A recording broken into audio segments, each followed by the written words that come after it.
말씀 보도록 하겠습니다. 요한계시록 21장 9절에서 21절 말씀입니다. 일곱 대접을 가지고 마지막 일곱 재앙을 담은 일곱 천사 중 하나가 나와서 내게 말하 이르되 이리 오라. 내가 신부 곧 어린 양의 아내를 내게 보이리라 하고 성령으로 나를 데리고 크고 높은 산으로 올라가 하나님께로부터 하늘에서 내려오는 거룩한 성 예루살렘을 보이니 하나님의 영광이 있어 그 성의 빛이 지극히 귀한 보석 같고 벽옥과 수정같이 막더라. 크고 높은 성곽이 있고 12문이 있는데 문에 12천사가 있고 그 문들 위에 이름을 썼으니 이스라엘 자손 12지파의 이름들이라. 동쪽의 세 문, 북쪽의 세 문, 남쪽의 세 문, 서쪽의 세 문이니 그 성의 성곽에는 12기초석이 있고 그 위에는 어린 양의 12사도의 12이름이더라. 내게 말하는 자가 그 성과 그 문들과 성곽을 청량하려고 금 갈대자를 가졌더라. 그 성은 네모가 반듯하여 길이와 너비가 같은지라. 그 갈대자로 그 성을 청량하니 12,000스다디온이요 길이와 너비와 높이가 같더라. 그 성곽을 청량하며 144규빗이니 사람의 청량 곧 천사의 청량이라. 그 성곽은 벽옥으로 쌓였고 그 성은 정금인데 맑은 유리 같더라. 그 성의 성곽의 기초석은 각색 보석으로 꾸몄는데 첫째 기초석은 벽옥이요 둘째는 남보석이요 셋째는 옥수요 넷째는 녹보석이요 다섯째는 홍만호요 여섯째는 홍보석이요 일곱째는 황옥이요 여덟째는 농옥이요 아홉째는 다망옥이요 열째는 비치옥이요 열한째는 청옥이요 열두째는 자수성이라. 그 12문의 12진주는 각 문마다 한 개의 진주로 되어 있고 성의 길은 맑은 유리 같은 정금이더라. 아멘. 우리 중고등학생들 아까 읽었고 또 읽었는데요. 방금 요한계시록 21장 9절에서 21절까지 읽어나니까 무슨 이미지가 떠올라요? 머릿속에 뭔가 떠오르는 이미지가 뭐예요? 크다란 성. 네, 좋아요. 예루살렘. 네, 그렇죠. 크다란 성 예루살렘이 떠오를 수 있죠. 아무 생각 없어요? 그러니까 우리가 뭔가를 읽을 때에 그게 어떤 이미지로 이렇게 떠올라요. 그죠? 이 내용을 읽으니까. 그러니까 어떤 건물이 생각이 나죠. 막 12문이 있고, 그죠? 12기초석이 있고. 그러니까 어떤 큰 건물이 생각이 난단 말이죠. 예, 그렇게 기록되어 있어요, 분명하게. 근데 이게 이 건물일까? 이게 건물일까? 아니면, 또 다른 것일까? 또 다른 것일까? 또 다른 것이라면 뭘까? 이렇게 봐야 되죠. 그래서 구절을 한번 보세요.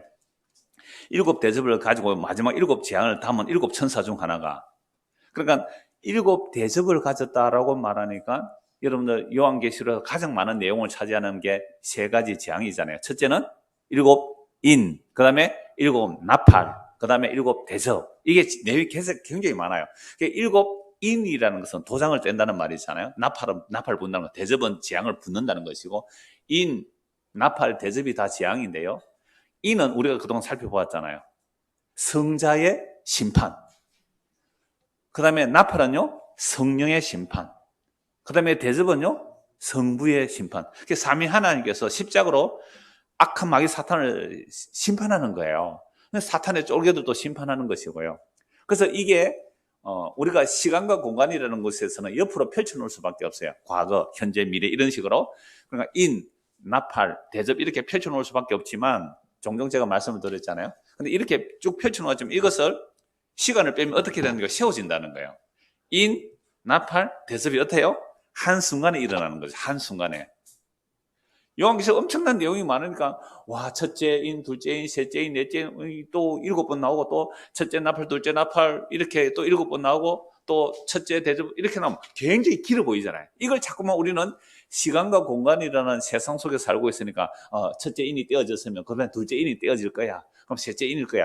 야, 지금 바다가 막 썩었어요. 바다가 3분의 1이 썩었어요. 그럼 이거는 몇째 인일까? 또 강물이 막 3분의 1이 막 상했어요. 우리나라 그 강물 막아가지고 막 이렇게 녹조라떼가 막 강물이 녹조라떼가 돼 있어요. 그런 거 보셨잖아요. 이러면 이 강이 3분의 1이 상했다. 이거는 몇째 인일까? 이렇게 자꾸 이 세상에 일어나는 환경이나 정치적 사건을 가지고 대입을 해버리면 전부 엉터리 해석이 돼요. 그러니까 요한계시록 해석을 정말 오랫동안 그렇게 해석해 왔거든요. 그런데 이걸 십자가 일어나는 일로 보면 옆으로 펼칠 게 아니라 한 줄 십자가로 세워버려야 돼요. 인과 나팔과 대접이 동시에 일어난 거죠. 동시에 일어난 거죠. 그래서 이제 일곱 대접의 마지막 일곱 재앙을 가진 일곱 천사 중 하나라 이 말은 이제 끝이단 말이죠. 그럼 재앙이 심판이 다 일어나고 나서 뭘 보여준다고요? 이리 오라. 지금 사도 요한을 어제 우리 정우도 학생들 얘기했잖아요. 사도 요한이 하나님의 계시를 받는 거예요. 이리 오라. 내가 신부 곧 어린 양의 아내를 보여줄 거다라고 말해요. 근데 이 사도 요한은요, 이미 하늘을 이끌려 올라갔어요. 요한계시록 4장 한번 보실래요? 요한계시록 4장 1절 보세요. 요한계시록 4장 1절. 이 일 후에 내가 보니 하늘에 열린 문이 있는데 내가 들은 바 처음에 내게 말하던 나팔 소리 같은 그 음성이 이르되 이리로 올라오라 그러잖아요. 이리로 올라오라. 사도 요한은 복음 전하다가 밤모섬에 갇혀 있어요. 밤모섬에 유배당하고 있다. 유배. 너는 거기서 꼼짝하지 마. 그런데 하나님께서 그 영을 이끌어 올리는 거죠. 이게 계시를 받는 모습이에요. 이리로 올라오게 돼서 어디로 올라갔어요? 하늘로 올라갔단 말이에요. 하늘로. 그래, 이후에 마땅히 일어날 일들을 내게 보여줄 거다. 그러니까 이후에 일어날 일이 뭐냐면, 이 요한은요, 이미 요한계시록을 기록할 때는 예수님이 십자가에 죽으시고 벌써 한 30년 좀 지난, 3, 40년 지난 이후예요. 그러니까 예수님의 십자가 이전으로 올라간 거예요. 하늘로 가서 십자가 이전으로 이끌려가서 십자가에서 무슨 일이 일어났는지 그걸 보여준 거예요. 이거 눈으로 안 보였단 말이에요. 십자가에서 3일 동안 무슨 일이 일어났는지 이거 아무도 못 봤어요. 사도 요한을 이끌어서 보여주는 거죠. 베드로도 그거 보여주었어요. 바울도 셋째 하늘에 올라가서 이걸 봤단 말이에요. 그래서 베드로, 바울 또는 요한, 이 성경을 기록한 사도들은 다 같은 내용을 기록하고 있어요. 하늘에서 이루어진 일을 보는 거죠. 앞으로 이루어질 일을 보여준다 그랬지만 이미 다 이루어진 일을 보여주는 거죠. 여러분 타임머신 아시죠? 타임머신은 그런 기계가 있다면, 그죠? 이론은 알잖아요. 타임머신 타고 어디로 올라가면 돼요? 과거로 올라가면 되잖아요. 과거로. 그런 것처럼 성령에 이끌려서 지금 사도 요한이 십자가 이전으로, 그래서 십자가에서 무슨 일이 일어난지를 보는 거죠. 그러니까 장차 일어날 일이 아니고 이미 일어난 일이란 말이에요. 이미 일어난 일. 이미 일어난 일이지만 과거로 올라갔기 때문에 장차 이루어질 일로 이렇게 본 거죠. 그래서 일곱인, 일곱 나팔, 일곱 대접이 십자가로 다 이루어졌어요. 그래서 2절 보세요.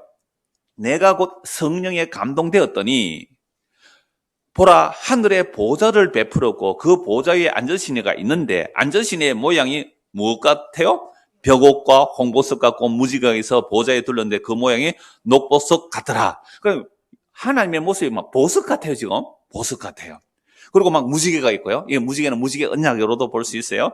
그리고 4절 또 보좌에 둘려 24보좌들이 있는데 그 보좌들 위에 24장로들이 흰 옷을 입고 머리에 금관을 쓰고 앉았더라. 이렇게 말을 하고 있죠. 그럼 24장로라는 것은 이미 말씀드렸어요. 구약의 12지파, 신약의 12사도. 그래서 12이라는 개념이 오늘 굉장히 많이 나와요. 12이라는 것은 하나님의 아들들의 숫자. 이렇게 보시면 돼요. 야곱의 12아들이 이스라엘의 지파가 되듯이, 이스라엘 나라가 되듯이 12이라는 것은 하나님의 아들들의 숫자. 이렇게 보면 되는 거죠. 자, 그래서 이 12명이 보좌에 같이 앉아있다는 거예요. 보좌에. 이게 구약과 신약의 구원받은 자들이 이미 하늘에 올려져 있는 것을 본 거예요. 방금 우리 집사님이 기도하셨는데요. 제가 한 주 전에 이제 차례대로 기도 순서되면 전화를 드립니다. 다음 주 기도입니다. 이렇게 말하면 어떤 분들은 뭐 일이 있어 못 한다는 분도 있고 뭐 못 하겠다는 분도 있고 이래요. 그래서 우리 김광지 집사님 부탁했더니 이해하시더라고요. 그래서 저는 참 은혜를 받았어요. 그러니까 우리가 눈에 보는 이 세상은 이미 우리 아까 기도 들었잖아요. 설교 한번 들었어요, 미리. 눈에 보는 이 하늘과 땅 어떻게 지금 있어요, 없어요? 없어진 거라니까, 없어진 거. 없어진 거예요. 뭐 2월달에 결혼한 사람은 뭐 섭섭해요? 없어졌다니까? 1월달에 결혼한 사람 뭐 섭섭해요? 그러니까 없어졌대요. 이걸 믿을 수 있다. 이건 사람의 능력 안 되죠. 정말 하나님의 은혜가 임하면 눈에 보니 하늘과 땅이 사라진 거 맞네? 성령을 통하여 아는 거예요. 성령을 통하여. 그래서 새하늘과 새 땅을 사모하며 살아가는데요. 그래서 하늘의 영광의 보석이 이미 봤다는 거예요. 봤다는 거죠. 그래서 그 놀라운 일들을 오늘 제 어린 양의 그 아내로 설명하는데요. 그래서 다시 오늘 읽은 본문은요. 건물이 아니라 뭐라고 했어요? 어린 양의 아내다. 다시 보면 오늘 22장 9절 한번 보세요. 일곱 대접을 가지고 마지막 일곱 재앙을 담은 일곱 천사 중 하나가 나와서 내게 말하 이르되 이리 오라 내가 신부 곧 뭘 보여준다고요? 어린 양의 아내를 보여준다라고 하면서 건물을 이야기하잖아요. 그럼 건물일까요? 어린 양의 아내일까요? 그 어린 양의 아내를 건물로 표현한 거예요. 이미지를 표현한 거예요. 2절 보세요. 21장 2절. 또 내가 보매 거룩한 성 새 예루살렘이 하나님께로부터 하늘에서 내려오니, 그러니까 새 예루살렘 하나님께로부터 하늘에서 내려오니까 이게 이 땅에 올까요? 원래 새 하늘과 새 땅의 그 땅일까요? 새 하늘과 새 땅의 땅이란 말이에요. 왜 그러냐? 1절 보세요. 21장 1절. 또 내가 새 하늘과 새 땅을 보니, 처음 하늘과 처음 땅이 어때요? 없었었어요. 지금 눈에 보는 이 하늘과 눈에 보는 이 땅은 옛 하늘과 옛 땅입니다. 옛 하늘과 옛 땅이 이미 없어져 버렸는데, 새 하늘과 새 땅의 새 예루살렘이 이 땅에 내려오게 해서요, 새 하늘과 새 땅 안에서 일어나는 일이에요. 그러니까 새 하늘과 새 땅에서 일어나는 일이잖아요. 아니, 이 땅에 내려올 게 없어요. 왜요? 없었으니까. 그런데 지금 옛 땅 위에 내려온다고 말하는 자들이 이게 신천지 아니에요. 이게 세대주의 해석이에요. 거룩한 성 새 예루살렘은 새 하늘과 새 땅에 있는 이야기지 옛 하늘과 옛 땅에 있는 이야기가 아니에요. 이미 옛 하늘과 옛 땅이 사라져 버렸는데 그 새 하늘과 새 땅에 있는 새 예루살렘이 왜 이 땅에 와야 되느냐 이 말입니다. 분명하지요? 1절 2절만 읽어도 우리가 세종대왕님의 덕분으로 한글이 참 잘 쉽게 볼 수 있으니까 보세요. 세종대왕도 하나님이 만드셨어요. 어제 우리 학생하고 세종대왕 얘기 잠시 했기 때문에 그래요. 그러니까 옛 하늘과 옛 땅이 사라져버리고 처음 하늘과 처음 땅 없어요. 처음 하늘과 처음 땅이 없는데 왜 거룩한 성 새 예루살렘이 이 땅에 와야 되느냐 이 말이에요. 그러니까 이 거룩한 성 새 예루살렘이 황금보석 꾸민 집이다 하니까 신천지도 들어봤거든요. 저도 신천지도 뭐라고 하느냐 하면 그건 비유다라고 말을 해요. 황금보석 꾸민 집이 아니라 비유라고 말해요. 그거는 잘 봤어요. 그런데 문제는 그 다음에 있어요. 전 세계에 12지파의 이름으로 조직된 곳은 신천지뿐이다. 그러면 우리가 새 하늘과 새 땅이다 이 얘기를 하는 거예요. 내가 미쳤어요? 바보예요? 내가 몇 사람 문자 보내면서 막 그러세요. 바보예요? 어떻게 새 하늘과 새 땅이 옛 하늘과 옛 땅이 사라져버렸는데 여기에 그래서 우리가 12지파 그러니까 12사도의 이름을 하자면 뭐 야고보 지파, 베드로 지파 뭐 이렇게 이름을 12개 붙이고 있잖아요. 참 이러면 이 세뇌가 되면요. 세뇌가 되면 사람이 참 어리석어요. 그걸 믿고 따라간단 말이에요. 아니 1절과 2절만 봐도 그게 안 속아요. 그러면 우리 교회도 새 하늘과 새 땅이라 해도 돼요. 왜? 우리 12구역이 있잖아요. 어쩌다가 12구역이 있다고요. 이걸 그럼 이름 한번 붙여볼까요? 1구역은 뭐로 부를까요? 베드로, 2구역은 안드레, 3구역은 야고보 이렇게 붙이면 뭐가 돼요? 이 어리석고 어리석은 사람들이 그런 말에 들어가는 거예요. 우리는 이제 13구역으로 바꿔야 되겠어요, 새해는. 왜요? 13구역으로 바꾸면 어떻게 해요? 13일의 금요일 생각하도록. 그런 숫자에 빠진다는 게 얼마나 어리석은 얘기냐 이 말입니다. 그래서 요한계시록은 이미 구약에 이런 일이 일어날 것을 다 예언해 놓았고요. 그 예언한 내용이 예수님의 십자가로 이루어졌다 이 얘기를 하는 거예요. 자, 에스겔 40장 한번 보실래요? 구약 성경 에스겔 40장입니다. 에스겔 선지자는 예수님이 오시기 한 5, 600년 전의 사람이에요. 예수님 이 땅에 오시기 전에 한 580년 좀 전 이렇게 보시면 되겠어요. 예수님 오시기 전에 5, 600년 전의 사람인데 구약 성경 에스겔이에요. 그리고 에스겔은 예루살렘에 있다가 바벨론에 포로 잡혀갔습니다. 바벨론에 포로 잡혀갔다는 것은 예루살렘이 망해버렸거든요. 나라가 망해버렸어요. 나라가 망해버렸는데 나중에 제3차 파괴 때는 완전히 성전까지 다 파괴되어 버렸는데요. 예루살렘 유다가 망하고 성전까지 다 파괴가 되었어요. 그래서 포로로 잡혀갔단 말이에요. 자, 포로로 잡혀가 있는데 40장 1절 보세요. 우리가 사로잡힌 지 25째 해, 포로로 잡힌 지 25년이 됐죠. 성이 함락된 후, 예루살렘 성이 함락된 후 14째 해, 첫째 달, 10째 날에 곧 그날에 여호와의 권능이 내게 임하니 나를 데리고 이스라엘 땅으로 가시되 하나님의 이상 중, 이 환상 중이란 말이에요. 나를 데리고 이스라엘 땅에 이르러 나를 매우 높은 산 위에 내려놓으시는데 거기에는 나무로 향하여 성읍 형상 같은 것이 있더라 이렇게 되어 있잖아요. 그러니까 나를 데리시고 거기에 이르시니 모양이 녹같이 빛난 사람 하나가 손에 삼줄과 청량한 장대를 가지고 문에 서 있더니 그 사람이 내게 이르되 인자야 내가 네게 보이는 그것을 눈으로 보고 귀로 들으면 내 마음으로 생각할지어다. 내가 이것을 네게 보이려고 이리로 데리고 왔나니 너는 본 것을 다 이스라엘 족속에 전할지어다 하더라. 지금 나라 망했어요. 예루살렘 성도 파괴됐고 성전도 다 파괴되었어요. 그런데 바벨론 포로 잡혀가 있는데 하나님이 어떻게 해요? 요한을 이상 중에 이끌어 어디로 갔다고? 예루살렘 왔단 말이에요. 예를 들어서 우리가 옛날에 일제강점기 때 일본에 포로 잡혀갈 수 있잖아요. 일본에 포로 잡혀갈 수 있잖아요. 근데 일본에서요, 이끌어서 어디요? 우리나라 데려와서 보여준다. 이런 식이 되는 거죠. 그래서 예루살렘에 파괴되고 성이 파괴되었는데 바벨론 포로 잡혀가는데 하나님께서 이상 중에, 환상 중에 이끌어서 예루살렘에 가서 성전을 보게 해요. 지금 사도 요한이 밤모섬에 갇혀있는데 어디로 이끌어가요? 하늘나라로 이끌어가서 보게 하잖아요. 하늘나라로. 그러나 구약의 에스겔은 예루살렘 이끌어가서 보는 거죠. 그래서 보았는데 그 에스겔서 앞에 8장에 보면 성전 안에 우상이 가득해요. 25명의 장로들이 태양에게 절하고 있어요. 성전 안에서. 여자들은 온갖 우상에게 제사 지내요. 그래서 예루살렘 성전 안에 하나님을 섬기는 게 아니라 온갖 우상이 가득해요. 그래서 그 성전 부숴버리는 거죠. 하나님 영광이 떠나버려요. 그래서 나라가 망했거든요. 성전이 무너졌어요. 그래서 바벨론 포로 잡혀가 있는데 하나님께서 다시 에스겔을 예루살렘에 와서 새로운 성전을 보여줘요. 이게 건물로 된 성전이 아니거든요. 그래서 이걸 기록해서 너희 백성들에 전하라 하고 있어요. 그래서 성전을 청량하는데 보니까 이제 40장부터 무려 48장까지가 전부 성전이 새로 지어지는 얘기예요. 47장까지. 그래서 동쪽 문, 바깥들, 북쪽 문, 이게 전부 막 청량하는 거예요. 그래서 제사장 방 이렇게 다 모양을 보여주는데요. 그리고 여호와께서 성전이 완성되면 또 성전에 들어가시고 그 내용이 얼마나 엄청난지 몰라요.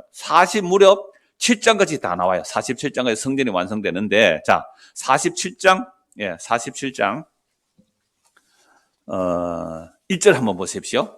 이제 성전이 다 완성되었어요. 그러니까 환상 중에 보는 성전이에요. 이건 건물일까요?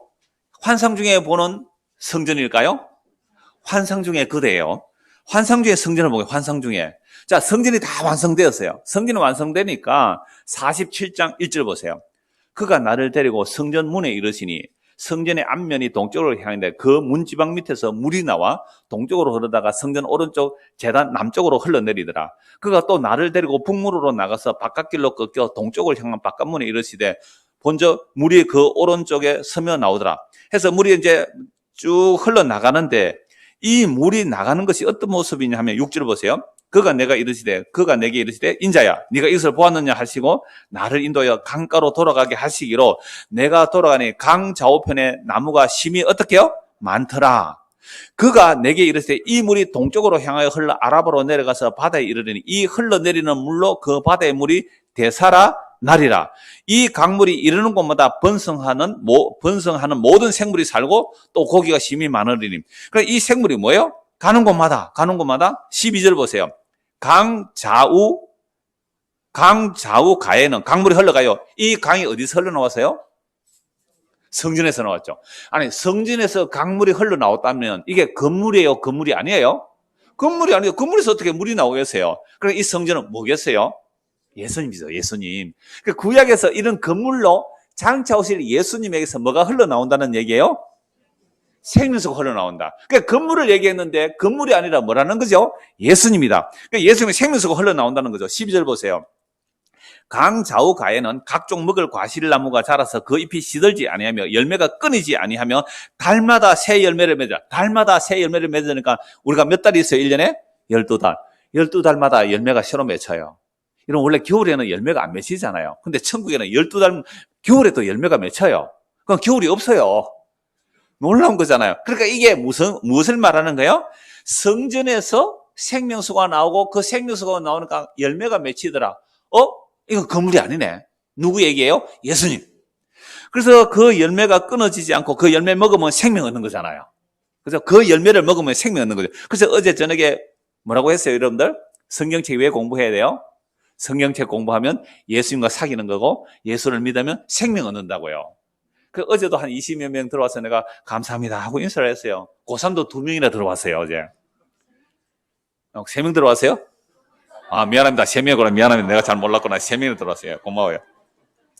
그러니까 보세요. 그들이 이 성경을 통하여 예수가 생명을 받아들이고 믿게 되면 생명이 흐른단 말이에요. 새 열매를 맺으니 그 물이 성소를 통하여 나오매라. 그 열매는 먹을 만하고 그 잎사귀는 약재료가 되더라. 라고 하고 있잖아요. 자, 이 구약의 내용, 예수님 오시기 전에 약 507, 80년 전에 이 내용이, 기록한 내용이 예수님 오셔서 예수님 그대로 이루어내셨어요. 그래서 예수님께서 성전에 가셔서 이 성전을 어떻게 하려라 그랬어요? 무너뜨려라. 왜 무너뜨려야 돼요?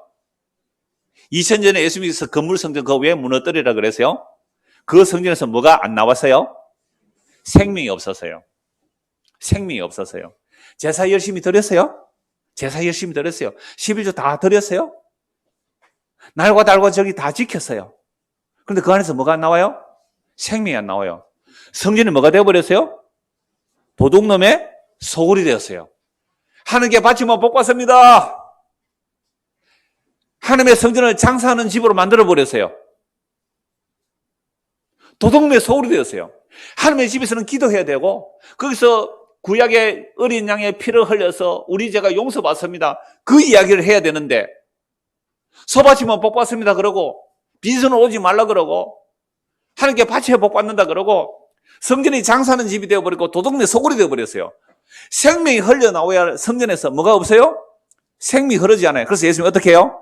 이 건물 다 부숴버리라. 무너뜨려버리라. 내가 3일 만에 짓겠다. 아니 46년 동안 정축하고 아직도 정축하는데 이거 3일 만에 짓는다고요? 이 예수 성전 무너뜨리는 거 안 되겠다. 죽여버리자. 그래서 예수님 죽여버렸어요. 근데 예수님 죽었는데 며칠 만에 살아나요? 3일 만에 살아나죠. 그러니까 건물이 아니라 무슨 얘기예요? 예수님 얘기잖아요. 그러면 에스겔이 본 그 건물 성전도 생명수가 나오니까 누구 얘기예요? 예수님 얘기잖아요. 그래서 예수님 십자가에 죽으시고 부활성천하셔서 하늘에 오르시고 성령을 부어주시니 성령이 임한 자는 그 배에서 뭐가 나온다 그랬어요? 생수가 나온다 그래요. 생수가. 그래서 지난 주일에 우리 주일학교에서는 배 한번 만져보세요. 여러분들 배에서 뭐가 나와요? 이랬다 그러는데 여러분 배 한번 만져볼래요? 배에서 뭐가 나와요? 생명수가 나와요? 배를 한번 쿵 눌러보세요. 뭐가 나오는지 예수 하고 나오는지. 우리 안에서 생수가 흐른다는 말은 예수님이 이렇게 말했어요. 나를 믿는 자는 그 배에서 생수가 흘러나오는데 그 생수는 내가 보낸 성령이다. 그래서 예수를 믿으면 생명이 주어진다는 말은 예수를 믿으면 우리 안에 예수님의 영이 들어와요. 예수님의 영은 그리스도의 영이라 하고 성령이라고도 해요. 예수님의 영이 우리 안에 들어오면 우리 안에 생명이 들어왔고 이 생명이 들어오면 우리 안에서 뭐가 나온다고요? 생명수가 나와요. 생명수가. 그리고 우리의 입에서 오늘 제가 목사가 설교를 하는데 예수님이 생명수입니다. 예수님만이 우리의 생명수입니다. 라고 말하면 제 입에서 지금 뭐가 나가는 거예요? 생명수가 나가요. 그런데 만약 내 안에 예수님이 안 계시면 예수 믿어가지고 안 돼요. 예수 믿는 것은 50%고 50%는 여러분이 노력해야 돼요. 아니면 90%는 은혜고 10%는 여러분 노력해야 돼요. 라고 나오면 저 안에서 뭐가 안 나오는 거예요? 생명수가 안 나오는 거예요. 예수님의 십자가 피가 우리의 죄를 단번에 영원히 다 용서하시고 예수님의 그 십자가 피가 우리를 점도 티도 없이 완벽하게 어린 양의 거룩한 신부로 만들어내었습니다. 여러분 예수 믿으면 되는 거예요. 근데 이 믿는 것도 은혜로 되는 겁니다. 그러나 우리가 말을 할 때는 예수 믿으세요 라고 말을 해야 돼요. 그래서 여러분들이 예수님을 믿으면 우리가 뭐가 되는 거예요? 점도 티도 없는 어린 양의 신부가 된다. 이걸 뭐로 설명하는 거예요? 건물로 설명해요. 왜 건물로 설명하느냐? 건물로 설명하기 쉬워서 그래요. 건물로 설명. 왜? 에스겔 선지자가 성전 얘기했잖아요. 그래서 성경 다 찾아야 되는데요. 찾으면 시간 그거 줄이기 위해서 원고 다 있으니까 여러분 제일 처음에 하나님께서 이스라엘 백성들하고 만나는 장소가 어디예요? 성막이죠. 성막. 시내산에서 하나님이 그냥 만나면 다 죽어요. 그래서 성막을 만들고 거기에 향을 피워서 하나님이 캄캄한 가운데서 만나 주셔야 돼요.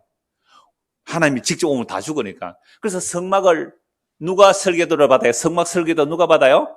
모세가 받아요. 그래서 모세가 성막 설계도를 받는데 그게 지성소가 있고 입구가 이제 밖에 텐트가 이렇게 있고요. 그 다음에 입구에 들어가면 성소가 있고 그 다음에 지성소가 있어요. 지성소는 네모 반듯해요. 네모 반듯해요.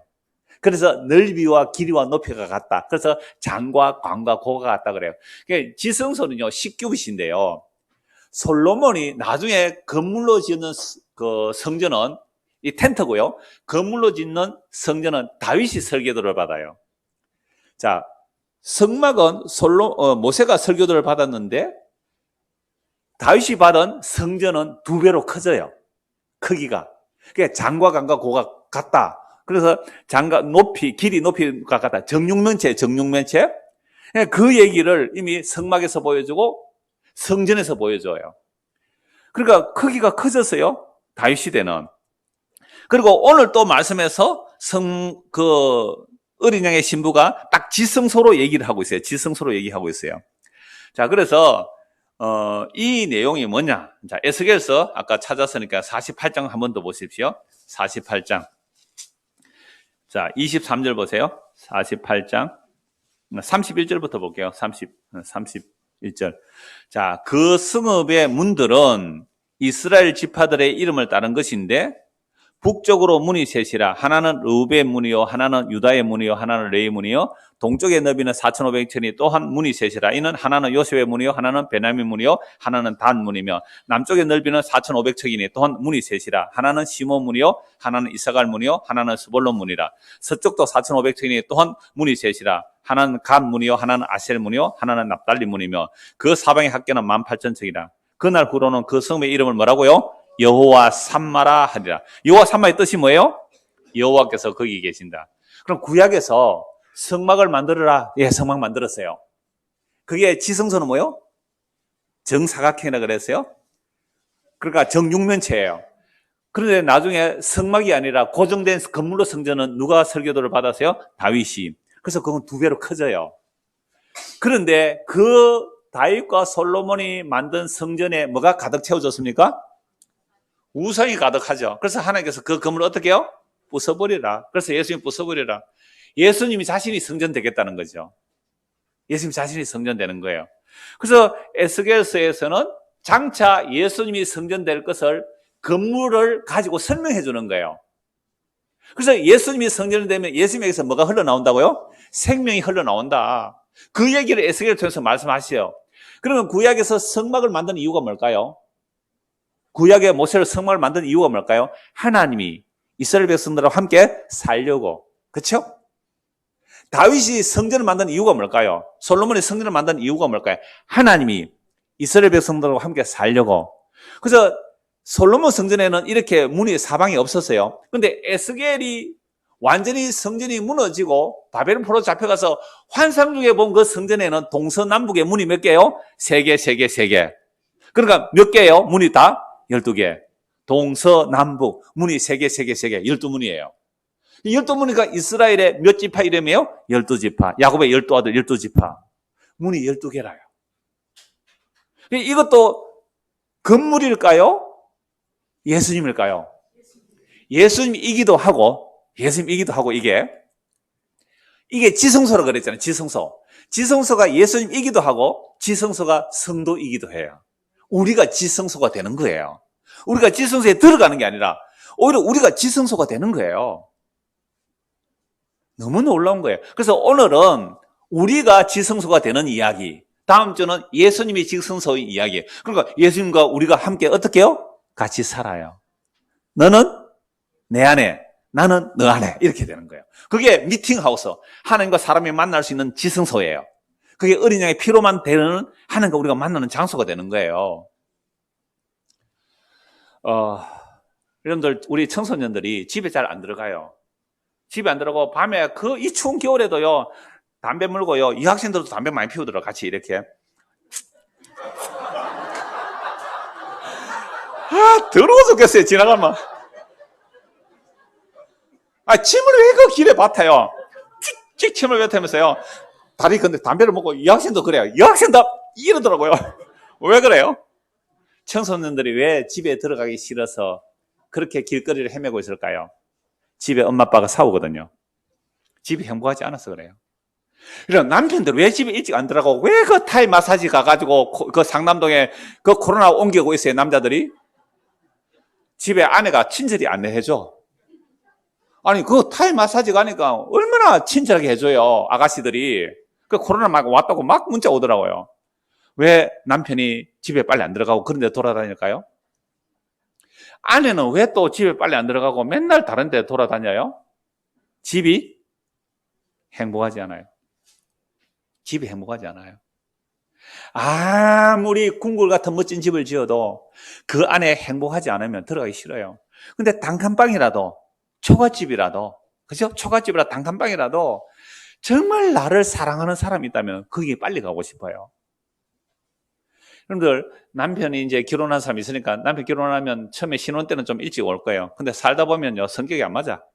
그럼 일 핑계대고 자꾸 점점 집에 빨리 안 들어와. 그럼 저한테 얘기해 주세요, 성년 씨. 예.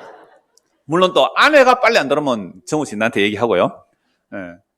그러니까 그러다가 아기를 낳으면요. 아기를 낳으면 아빠가 일찍 온대요. 누구 보러요? 아기 보러 온대요. 아내 보러 와야 되는데 왜 아기 보러 온지 모르겠어요. 일단 같이 보겠죠 뭐.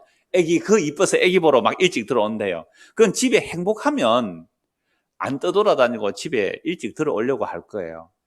근데 오늘 저와 여러분들이 예수를 믿는다는 것은 정말 우리를 사랑하셔서 하나님이 사람 되시고 자신의 생명을 주셨어요. 그 살과 피를 주신 그분이 계시는 그곳에 가고 싶어요? 안 가고 싶어요? 안 가고 싶은 사람은 지금 길거리에서 뭐 하고 있다고요? 이러고 진짜 그 애들이랑 똑같은 거예요, 지금. 그 아내가 집에 안 들어가고 말이죠. 그냥 놀러 다니는 거 있잖아요. 집에 안 들어가고 맨날 놀러 다니는 그 아내들, 집에 안 들어가는 남편들. 근데 정말 새하늘과 새 땅 완성된 그 집에는 예수님이 우리의 집이 되어 있어요. 예수님이 우리의 집이에요. 우리가 예수님의 집이 되어 있어요. 이 집이 완성되어 있다면, 여러분 지금 우리가 초가집에 살아도 행복한 거예요. 정말 사랑하는 아내가 있다면, 정말 사랑하는 남편이 있다면, 제가 그러잖아요. 요즘 집 없으면 장가 안 가겠다고. 그러니까 제가 아는 어떤 목사 아들도요, 집 없으면, 서울에 사는 집 없으면 장가 안 가겠다고 나이가 35세 가세요? 몇 살에 가세요? 그 목사님 아들. 하여튼 막 악착같이 일을 해가지고 집을 막 이렇게 하나 마련해가지고 장가 갔다고 35인가 6 그래 이제 장가 갔다 그러는데요. 진짜 사랑하면 여러분 단칸방에 문 딱 이러고 하면 부엌이에요. 부엌 열고 나면 방이 하나 있어요. 그리고 그 안에 연탄이 있고요. 근데 안에 가면 장롱도 없고 비키니 옷장 하나 놓고 살아도 돼요. 아멘. 아니 그렇게 해도 사랑하는 님과 함께 살면 그곳이 뭐예요? 천국을 맛보는 것도 아닙니까? 그런데 완벽하게 집 갖추고 모든 가구 다 갖춰놓고 무슨 재미로 살아요? 비키니 옷장 가지고 살다가 그저 알뜰살뜰하게 좀 이렇게 모아서 조그만한 장롱 하나 덜려놓으면 그게 좋은 거고, 요새는 뭐 붙박이장 하니까 필요도 없겠죠. 그리고 또 세탁기 조그만한 거, 그죠? 조그만한 거 하나 사는 것이 기쁨이고 이래야 되잖아요. 왜 첫 판부터 다 갖춰놓고 살라 그래? 얼마나 재미없어. 정우 씨 다 갖춰놨어요? 안 갖춰놨어요? 모르겠어요. 내가 신방 할 거예요. 신방 초대해요. 가서 내가 보고 해야지. 그러니까 우리가 보세요. 행복은 자꾸만 이상한 데서 찾으려고 그래요. 아니요. 사랑하는 님이 있다면, 은호야 잘 들어라. 사랑하는 님이 있다면 어디라도 행복한 곳이야. 근데 진짜 우리를 사랑하여 목숨 버리신 예수 그리스도, 그분이 계신 곳이 천국이에요. 근데 그 천국이 황금보석 꾸미지 않아도 되잖아요. 초가집이라도 괜찮아요. 예수님 계시면 천국이잖아요. 근데 여기서 왜 황금보석으로 설명하는가? 자, 이제 본문을 보십시오. 21장 10절입니다. 성령으로 나를 데리고 크고 높은 산으로 올라가 하나님께로부터 하늘에서 내려오는 거룩한 성 예루살렘을 보이니 하나님의 영광이 있어. 아까 요한계시록 4장에서 보았잖아요. 영광이 있어 그 성의 빛이 지극히 귀한 보석 같고 벽과 수정같이 맞더라. 하나님의 영광 때문에 그 성벽과 성곽이 다 빛이 나는 거예요. 그러니까 하나님의 영광이 있기 때문에 이건 건물이 아니라 성도라 그랬습니다. 성도. 신약성이 이렇게 말해요. 우리는 질그릇이라 그래. 흙으로 만들었죠. 흙으로 만든 우리 안에 뭐가 담겼어요? 보배이신 예수가 담겨요. 보배 때문에 우리가 빛나는 거예요. 보배 때문에. 질그릇이. 자, 크고 높은 성가 있고 12문이 있는데 문에 12천사가 있고 그 문들 위에 이름을 썼으니 이스라엘 자손 12지파의 이름들이라. 왜 12문이죠? 아까 에스겔에서 봤잖아요. 그러니까 12문이라는 것은 건물이 아니라 12지파를 말하기 위해서 그래요. 자, 동쪽의 세문, 북쪽의 세문, 남쪽의 세문, 서쪽의 세문 12문이죠. 그 성의 성과에는 12기초석이 있고, 자, 문이 12개고 기초석이 또 12개예요. 문은 12지파의 이름이 있고 그 기초석에는 12사도의 이름이 있어요. 예수님이 12사도 뽑았잖아요. 물론 한 명 배반하고 그 마태가 뽑히지만 나중에 또 바울도 사도로 부름받기 때문에 숫자에 중요한 게 아니에요. 12를 맞추고 안 맞추고의 중요가 한 게 아니에요. 하나님의 아들들의 수를 말하기 위해서 12이라고 말해요. 그래서 구약의 12, 신약의 12. 합하면 뭐예요? 24. 맞죠? 24. 네. 그러면 12 곱하기 12 하면 144. 곱하기를 해도 되고 더하기를 해도 돼요. 곱해도 144, 더하면 24. 그리고 완벽하다는 것을 옛날에는 열로 말해요. 10개가 완벽하다고 10진수 하면 10이 완전하다는 의미로 10이잖아요. 그러면 100도 완전하다는 개념으로 쓰고 1000도 완전하다는 개념으로 써요. 만도 완전하다는 개념으로 써요. 그래서 우리나라는 임금님을 향하여 만세라고 못 불렀어요. 왜요? 중국이 만세 그러고 우리나라는 왕은 보고 천세 그랬어요. 그런데 우리나라가 제국으로 이름 바꾸고 나서는 만세라고 불렀거든요. 그러니까 만이라는 단위, 천이라는 단어, 완전하다는 개념이에요. 그래서 12 더하기 12는 뭐예요? 24. 그죠? 12 곱하기 12는 144. 144에 완전하다는 개념, 1000을 곱해버리면 뭐예요? 14만 4천이 되죠. 14만. 그 12에 완전하다고 말하면 1000을 곱해버리면 12,000이 되죠. 그러니까 여기에 나오는 숫자 12, 24, 12,000, 144, 14만 4천 이 모든 내용들은 다 뭐라고요? 구약과 신약의 구원받은 하나님의 아들들의 숫자. 이건 희곡 예수의 피로 씻은 자들이기 때문에 셀 수 없는 큰 물입니다. 셀 수 없는 큰 물이에요. 그들이 다 예수의 피로 흰 옷을 입은 자들이 지성소가 돼요. 지성소. 장과 간과 고가 높은 같단 말이에요. 자, 그래서 15절.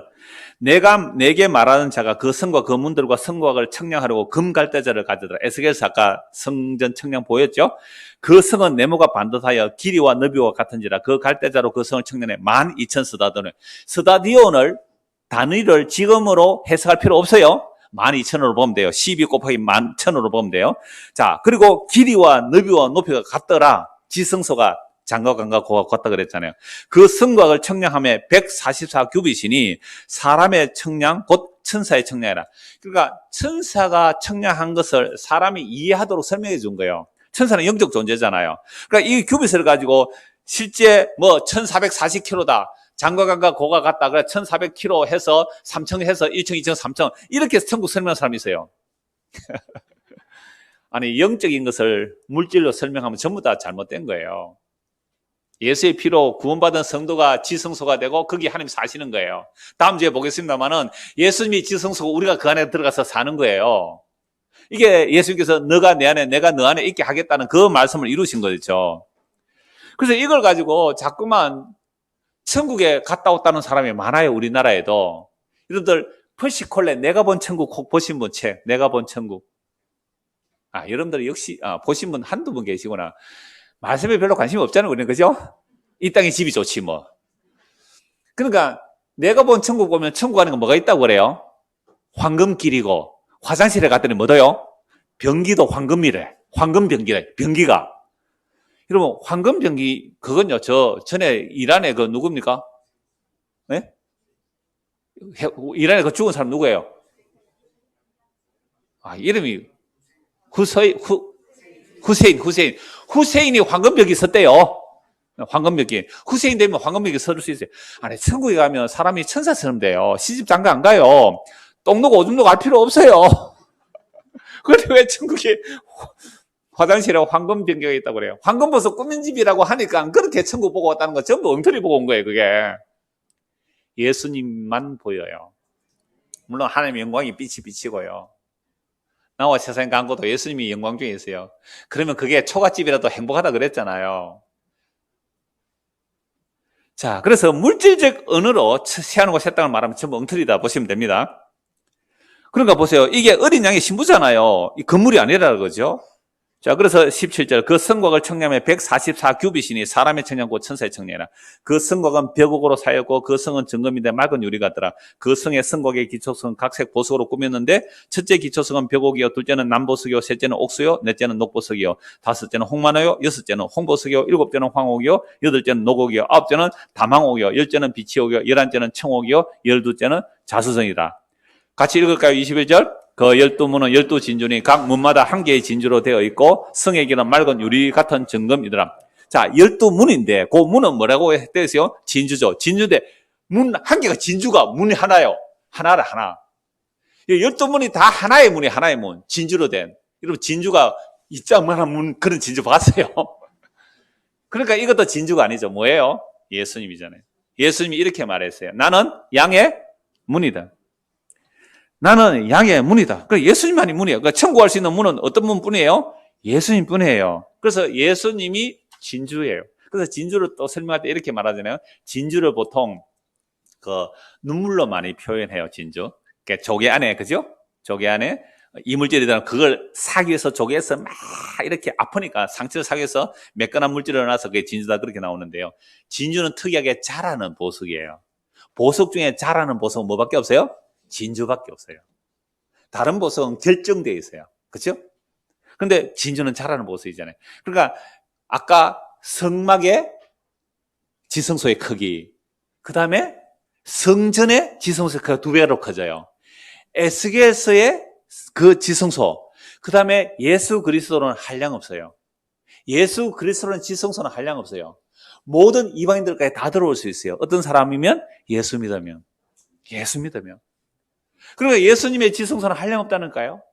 그러니까 예수님이 지성소가 되고 우리가 지성소가 되고 그래서 우리가 예수님 안에 있고 예수님이 우리 안에 있다는 거예요. 이걸 뭐라고요? 천국이에요.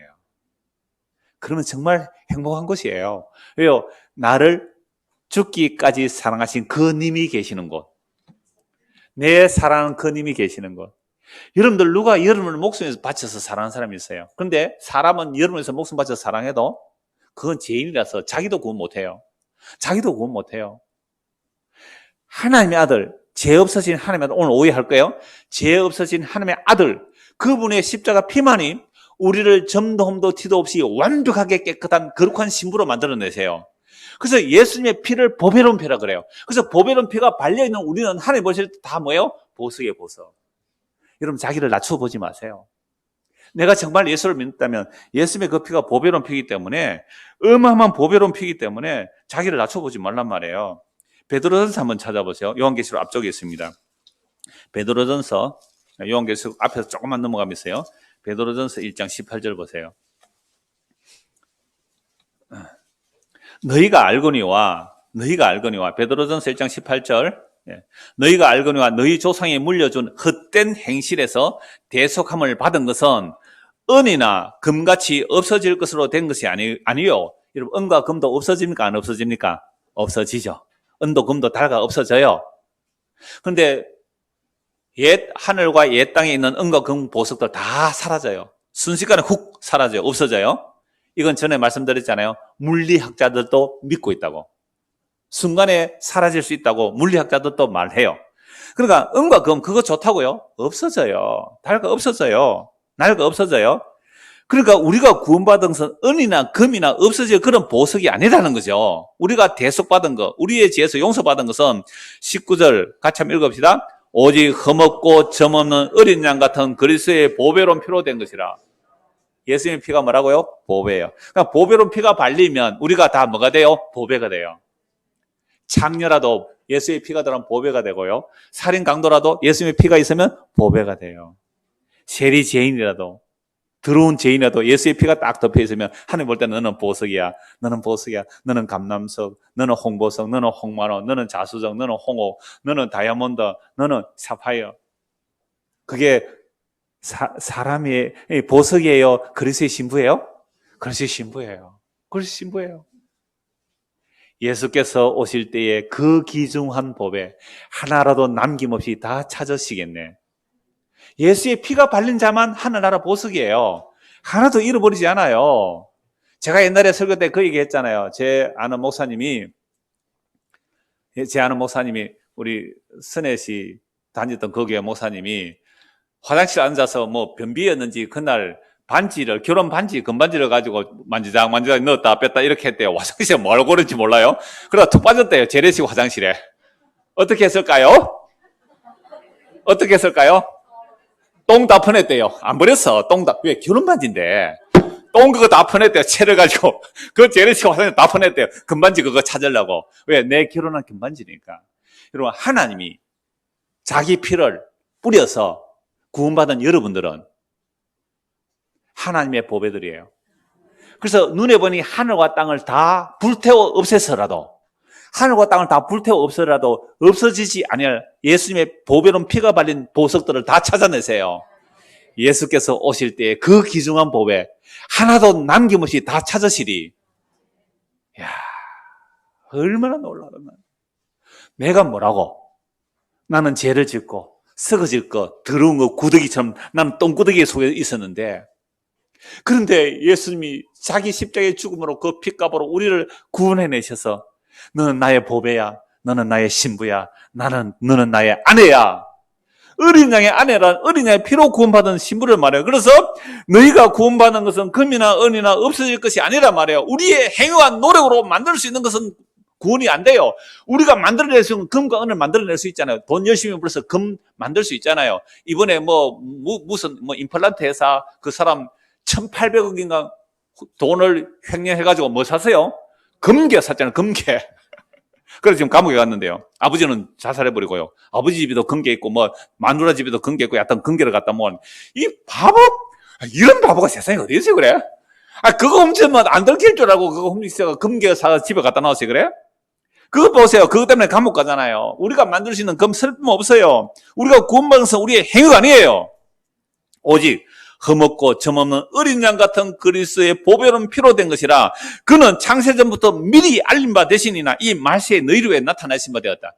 창세전에 알려진 그 예수님이, 말세가 언제예요? 2000년 전 십자가에서 알려졌잖아요. 십자가 예수님의 피를 바르면, 예수님의 피를 믿으면 우리가 뭐가 돼요?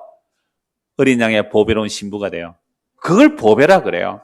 자, 그래서 오늘 주보 보세요. 이게 출애굽기 28장에 나오는 내용입니다. 출애굽기 28장을 그림으로 설명해 놓은 거예요. 자, 제사장이에요.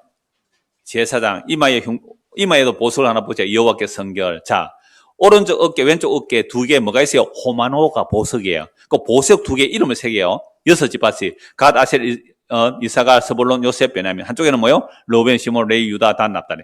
그러니까 6개 몇 개예요? 12개. 12가 나오죠. 12. 12이 나오죠. 12이 나와요. 그런데요, 똑같이 밑에 제사장 흉패가 있어요. 그 몇 가지 보석이 있어요? 12개 보석이 있잖아요. 그 흉패에 새겨진 12지파가 있고, 또 어깨에 새겨진 6지파, 밑에 12지파 또 있잖아요. 보석 하나, 둘, 셋, 12개잖아요. 그죠? 보석. 그 보석 이름이 다 있고요. 홍보석, 황혼, 녹조, 성유석, 남보석, 홍만호 쭉 이름이 나오죠. 보석들은. 오늘 요한계시록도 보석 이름에 딱 일치는 안 돼도 상관이 없어요. 12가지 보석이 나오는데 그 보석 이름을 따라 또 12지파 이름이 나오죠. 그러니까 대제사장은 날마다 성소에 가는데요.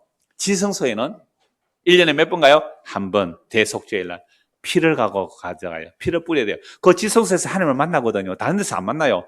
피가 있는 곳에 또 분양해서 캄캄한 곳 하나님 만나주시는데, 그 지성소 이야기가 예수님 자신의 이야기고 성도 이야기예요. 그러니까 이 제사장이 어깨에 12를 짊어지고 가슴에 12를 품에 안고 어디로 간다고요? 지성소로. 지성소로 들어가려면 성소와 지성소 사이에 휘장이 찢어져야 돼요. 예수님 십자가에서 다이로 따고 돌아가실 때 뭐가 찢어져요? 예, 성소와 지성소의 휘장이 쫙 찢어져요. 그 휘장이 찢어짐으로 영원한 하늘나라로 들어가는 거예요. 그러니까 구약에서 구약의 모형 대제사장의 어깨에 12, 가슴에 12, 24개의 보석을 짊어지고 어디로요? 지성소로 들어가요. 예수님이 구약의 12지파, 신약의 12사도, 그래서 구약에 구원받은 자, 신약에 구원받은 모든 자 24명, 24명이면 돼요. 곱하면 14만 4천이 되기도 하고요. 허다한 무리죠. 구약의 성도, 신약의 성도를 예수의 피로 그들을 어깨에 짊어지고 가슴에 품고 어디로 들어간다고요? 하늘 성소, 새하늘과 새 땅. 그래서 새하늘과 새 땅은 예수의 피로 구원받은 자들만 나오죠. 그리고 예수님만 계시죠. 그 부활의 영광의 날에 이걸 그림으로 설명하고 있어요. 이야, 설레지 않아요? 설레지 않아요? 제가 이 설교 준비하다가 몇 년 전에 돌아가신 우리 마음이 아프겠지만 곽 집사님 생각이 났어요.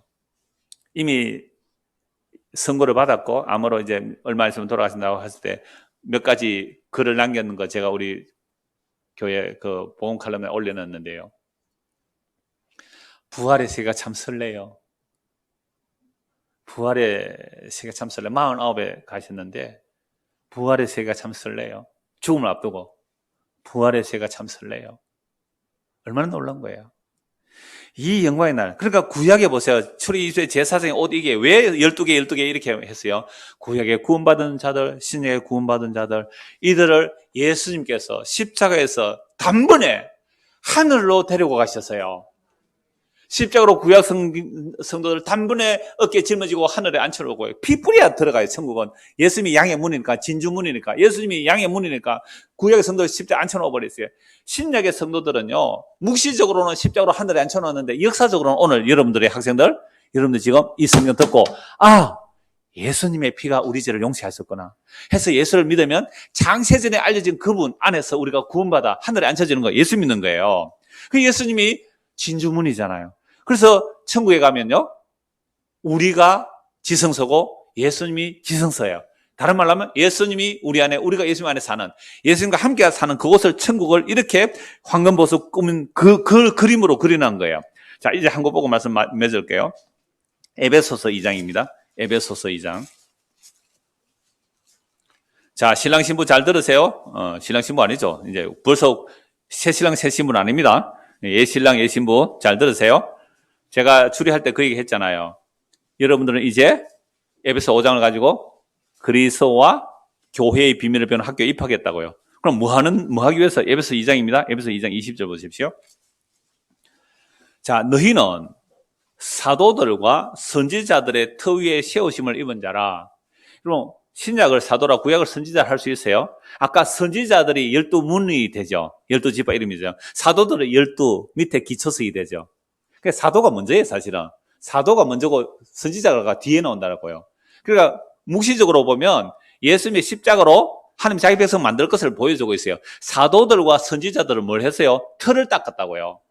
무슨 터 닦았어요? 예수. 그래서 구약 어제 했죠. 구약 39권이 장차 올 누구를 얘기한다고요? 예수 그리스도. 예수님이 터라는 거예요. 예수님이 성전이라는 거예요. 예수님이 신랑이라는 거예요. 예수님이 생명이라는 거예요. 그걸 구약이 전했어요. 선지자들. 그리고 그 복음을 완성하고 12사도가 또 복음 전해요. 그래서 구약의 12지파, 신약의 12사도들이 전한 복음, 즉 예수님을 믿고 구원받은 자들이 뭐가 되는지 보세요. 터가 예수님이거든요. 터 위에 세우신 입은 자라. 그리스도 예수께서 뭐가 됐다고요? 친히 모퉁이 돌의 머릿돌이 되셨잖아요.